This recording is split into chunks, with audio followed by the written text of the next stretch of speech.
one, let's look at this in a form of, what steps are there? Step one, ask the right question, right? Asking the right question is key. Now, how do you know what asking the right question is? Well, from my perspective, I think it is to be, once again, obsessed with what you don't know.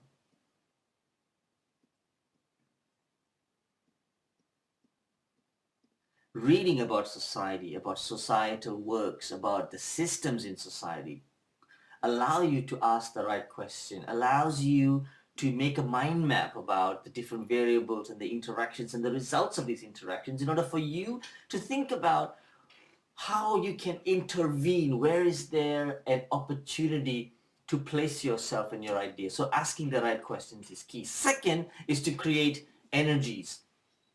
Now, synergies. Creating synergies is really important simply because we live in an interdisciplinary world where there are technological innovations, there are societal innovations, and all these innovations are necessary for social sciences to transport its value proposition and channel it into the wider population, whilst still reflecting on certain aspects of these innovations, like the emergence of technology, its implementation, and its success, and we understand the process better. In fact, the better we are in creating synergies, the more meaningful these technologies become, whilst reducing its negative impact.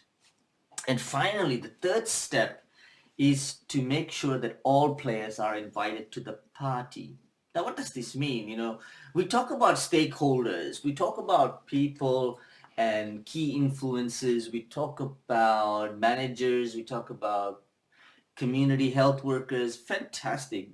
I think we got the human factors of stakeholder engagement down pat. But in social innovation, I want to add another key player. I want to add non-human actors. Do they make a difference? Right. I'd like to give you an example about why and how non-human actors make a difference. So for many years in the hotel business, for many decades, keys being lost by hotel guests were common. And then having to get someone to come and change the locks or bring a spare key was cumbersome. People had to be paid, and these costs were often not what guests want to deal with, neither does management. Eventually, they found that, so they thought about asking and forcing guests to leave their keys at reception, which is, we'll look after your hotel room. But sometimes guests are afraid, or they just feel that they don't want to be bothered to drop their key off, and often they just forget and just take it along with them and shove them in their handbags. So it's quite uncomfortable to carry the old keys. They were tied to big pieces of wood, often with bulging sort of pieces of wood or metal, and they were not comfortable. So they tried to force people to leave them behind by making the whole key and key ring, key chain combination inconvenient to take along when you leave the hotel. So this really still didn't meet the needs of the community. This really didn't meet the needs. And only through the technology that an improvement that now you can go into a hotel room and swipe your key, and if you lose that card, it's okay, it's a bit of plastic and it's not good for the environment, but the hotel room can code another key for you, right? So do non-humans make a difference? Yes, they do.